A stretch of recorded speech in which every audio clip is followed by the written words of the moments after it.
New Ebola case here in New York. Late today, word of a new and mandatory quarantine now for any high-risk passenger flying through New York or New Jersey. Tonight, the CDC retracing Dr. Craig Spencer's steps. He's in isolation now after going about his daily life through this city of 8.4 million. Spencer left West Africa on October 14th, landing in New York 1 week ago. The first symptom, fatigue, on Tuesday of this week. ABC's Lindsay Davis now with where he went here in New York, how he felt in these last 72 hours. Tonight, decontamination teams arriving at Dr. Craig Spencer's New York apartment to cart away his possessions. City officials now tracing everyone he came into contact with since the moment he started feeling fatigued on Tuesday. We know he ate at a restaurant, the Meatball Shop, today closed with health inspectors on scene. He took a walk here on the High Line, a popular park winding through Lower Manhattan.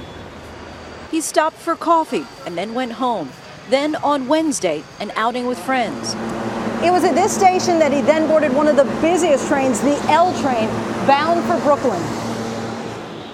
Destination, a bowling alley called The Gutter.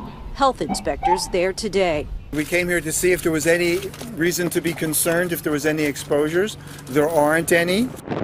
Spencer and his friends called it quits early that night, around 8:30. He then took a car service over the river from Brooklyn back to his Manhattan apartment.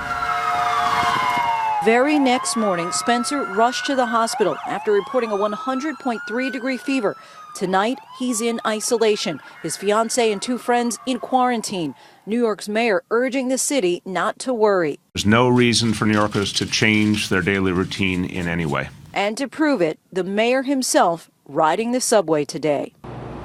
On the streets of Brooklyn, residents are being handed the symptoms of Ebola, who's at risk and how you can get it. Meanwhile, here at Bellevue, Dr. Spencer is said to be in stable condition. David. Lindsay, thank you. I want to get right to Dr. Richard Besser tonight. And Rich, we're all thinking about these doctors and nurses, the first responders who are now getting sick, helping us treat this. But in the meantime, on the flip side, a lot of people asking why this doctor didn't put himself in self-quarantine, even if he was feeling okay when he got back. Yeah, I understand the question, but he was doing the right thing. Ebola you can't spread unless you have symptoms. As soon as he had a symptom, he notified them and he got isolated. In the meantime, Rich, right to that map, the airports where you travel back to America from West Africa, and the big change tonight for two of those airports. This is a big change. JFK and Newark Airport, if you come into those airports and you're high risk, meaning you took care of a patient with Ebola, 21-day mandatory quarantine. I worry that this may discourage some people from going over to help. All right, new development tonight. Rich Besser, thank you. And one more note on this, an image tonight. Nurse Nina Pham, the first person to contract Ebola here at home, walking out of that hospital Ebola-free. In Dallas, her fellow nurses cheering her on, and Pham's first stop, the Oval Office. A hug from President Obama, and tonight she says she is grateful for everyone's prayers. I believe in the power of prayer because I know so many people all over the world have been praying for me. She also says she is looking forward to reuniting with her dog Bentley. And tonight, this image, the animal shelter worker in protective gear. Bentley not quite done with his quarantine, but looking well tonight.